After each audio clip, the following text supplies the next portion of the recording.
नमस्कार दोस्तों, स्वागत है आप सभी का कृष्णा एकेडमी के यूट्यूब चैनल पे। मेरा नाम है कृष्णा मिश्रा। दोस्तों, आज के इस वीडियो में हम लोग बात करेंगे केबीएस एग्जाम की बेस्ट स्ट्रेटजी। वो क्या बेस्ट स्ट्रेटजी होना चाहिए जिससे आप आसानी से इस एग्जाम में 140 प्लस स्कोर कर सके। ठीक है, और आपके पास समय कितना है? अगर बात कीजिए केबीएस एग्जाम की, तो केबीएस एग्जाम कब तक हो सकता है? तो ये एग्जाम आपका मार्च या अप्रैल तक हो सकता है। यानी आपके पास 100 से 120 दिन का समय है, और इस 100 से 120 दिन में कैसे आपको तैयारी करना है ताकि आप आसानी से इस 180 नंबर में से 140 प्लस स्कोर आप आसानी से कर सके।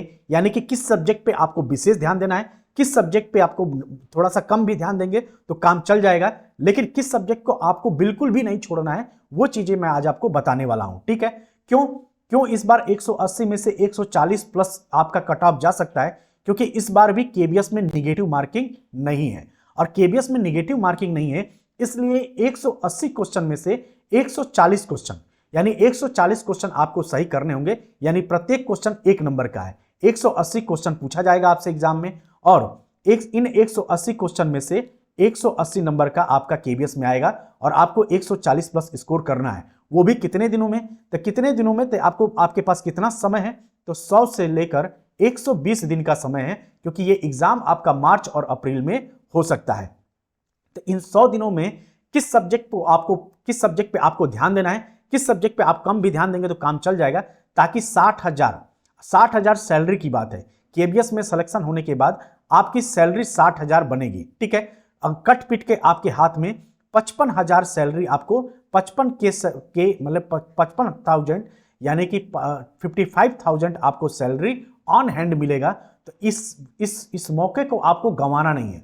अगर आप कहीं प्राइवेट जॉब कर रहे हैं, या अगर आप हाउस वाइफ ही हैं, तो या तो मेड लगा लीजिए। अगर प्राइवेट जॉब कर रहे हैं तो ये 3 से 4 महीने के लिए आप प्राइवेट जॉब को छोड़ दीजिए, अगर बहुत नेसेसरी ना हो तो। क्योंकि ये 3 से 4 महीने अगर आप मेहनत कर लेंगे तो आपके हाथ में 55,000 सैलरी वाली जॉब रहेगी, और आप आसानी से ये एग्जाम, इसमें ज्वाइनिंग आपको 2023 के लास्ट तक हो जाएगा। 2023 के लास्ट में आपके हाथ में एक जॉब होगा। इस तरीके से आपको तैयारी करनी है। ठीक है, तो बात किया जाए कि 180 नंबर के यानी 180 क्वेश्चन में से आपको मेनली किस सब्जेक्ट पे विशेष ध्यान है? तो देखिए 8 सब्जेक्ट आपसे पूछा जाएगा। इस 8 सब्जेक्ट में से आपको मेनली 5 सब्जेक्ट पे विशेष फोकस करना है, और इसी 5 सब्जेक्ट में से 160 नंबर आपका सीधे सीधे आएगा। यानी इस 8 सब्जेक्ट में से आपको 5 सब्जेक्ट पे अगर आप फोकस कर लेंगे तो आप आसानी से 160 नंबर का कर सकते हैं। और इस 60 में से अगर आपने 130 या 140 प्लस स्कोर कर लिया तो आपका सिलेक्शन तो इसी से हो जाएगा, इन्हीं 5 सब्जेक्ट से हो जाएगा। इसीलिए आपको इन 5 सब्जेक्ट पे विशेष फोकस करना है। और इन 5 सब्जेक्ट में से 2 ही सब्जेक्ट ऐसा है जिसमें आपको डर लगता है। वो कौन कौन सा सब्जेक्ट है? तो वो सब्जेक्ट है इंग्लिश और मैथ।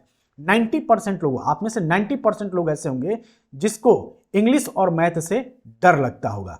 इसीलिए मैंने इंग्लिश ही आपको स्टार्ट किया है। इस YouTube चैनल पे आपको फ्री ऑफ कास्ट इंग्लिश में आपकी तैयारी कराई जा रही है, इसलिए क्योंकि इंग्लिश 30 नंबर की बात है, और 90% लोगों का इंग्लिश ही वीक रहता है। इसीलिए मैंने आपको इंग्लिश बहुत बेसिक लेवल से और बहुत बेहतरीन तरीके से आपको पढ़ा रहा हूं। ठीक है, जैसे मैंने अभी इंग्लिश में 2 ही वीडियो डाला है। पहले टेंस हमने स्टार्ट किया है। पहली क्लास में हमने टेंस की बेसिक देखा कि सब्जेक्ट को कैसे पहचानते हैं, ऑब्जेक्ट को कैसे पहचानते हैं, हेल्पिंग वर्ब का क्या क्या कार्य है, हेल्पिंग वर्ब कौन कौन सा काम करता है, मॉडल्स कौन कौन से काम करते हैं, वो सब चीज मैंने बताया। और दूसरे वीडियो में मैंने प्रेजेंट इंडेफिनिट को पहचानने की ट्रिक बताई है। वो ट्रिक अगर आप सीख गए होंगे तो आप आसानी से प्रेजेंट इंडेफिनिट टेंस को सीख गए होंगे। और उसके साथ साथ मैंने 20 क्वेश्चन की प्रैक्टिस कराई है।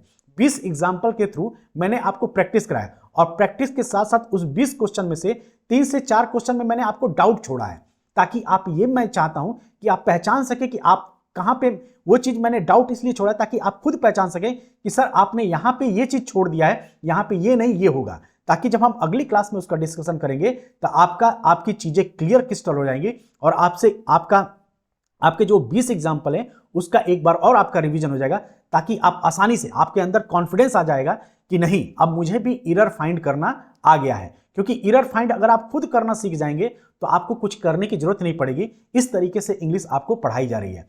और इस 5 सब्जेक्ट में से 2 सब्जेक्ट ऐसे हैं जिसमें आप फुल मार्क्स ला सकते हैं। वो कौन कौन सा सब्जेक्ट है? तो एक है हिंदी। इस हिंदी में अगर आप 1 घंटे भी हिंदी पढ़ेंगे तो आप आसानी से इस हिंदी में 30 में से 30 मार्क्स ला सकते हैं। उसी तरीके से ईवीएस भी एक ऐसा सेक्शन है जिसमें आप आसानी से 20 में से 20 मार्क्स ला सकते हैं। यानी इस पांच सब्जेक्ट्स के 160 नंबर में से 50 क्वेश्चन तो आपके हाथ में है, 50 नंबर तो आपके हाथ में है। आप आसानी से इन 2 सब्जेक्ट में 50 नंबर ला सकते हैं, 30 हिंदी में और 20 ईवीएस में। इन दोनों को मिला के आप 50 में 50 क्वेश्चन कर सकते हैं। इस तरीके से ईवीएस भी मैं आपको पढ़ाऊंगा। इन्हीं 5 सब्जेक्ट पे मेरा फोकस रहेगा, ठीक है। उसमें भी ज्यादातर फोकस मेरा इंग्लिश पे है। इंग्लिश मैंने आपको पढ़ाना शुरू कर दिया है। उसके बाद से आपको मैथ में पढ़ाऊंगा, मैथ भी एकदम, और मैथ के मैंने 3 टॉपिक पढ़ाया भी है। मैंने आपको परसेंटेज बहुत कायदे से पढ़ाया है, प्रॉफिट लॉस बहुत अच्छे से पढ़ाया है, और उसी तरीके से सिंपल इंटरेस्ट भी बहुत अच्छे से पढ़ाया है। एक बार आप उस क्लास को देखिएगा, आपको खुद समझ में आएगा कि कितना अच्छे से उस चीजों को पढ़ाया गया है, ठीक है। तो इंग्लिश और मैथ, जिस सब्जेक्ट से आपको ज्यादा डर लगता है वही सब्जेक्ट मैं आपको पढ़ाऊंगा, ताकि आप आसानी से इस 30 और 20, 30 नंबर की मैथ और 30 नंबर की इंग्लिश और 20 नंबर की मैथ में आप आसानी से अच्छा स्कोर कर सकें। अब बात आती है सीडीपी। अगर केबीएस का आप सिलेबस देखेंगे तो सीडीपी का सबसे ज्यादा वेटेज है, क्योंकि सीडीपी से 60 क्वेश्चन आने हैं। तो आपको कम से कम 100 से 120 दिन में आपको कम से कम 8 घंटे की पढ़ाई करना है, और इस 8 घंटे में से आपको 2 घंटे सीडीपी डेली पढ़ना है, ठीक है। क्यों?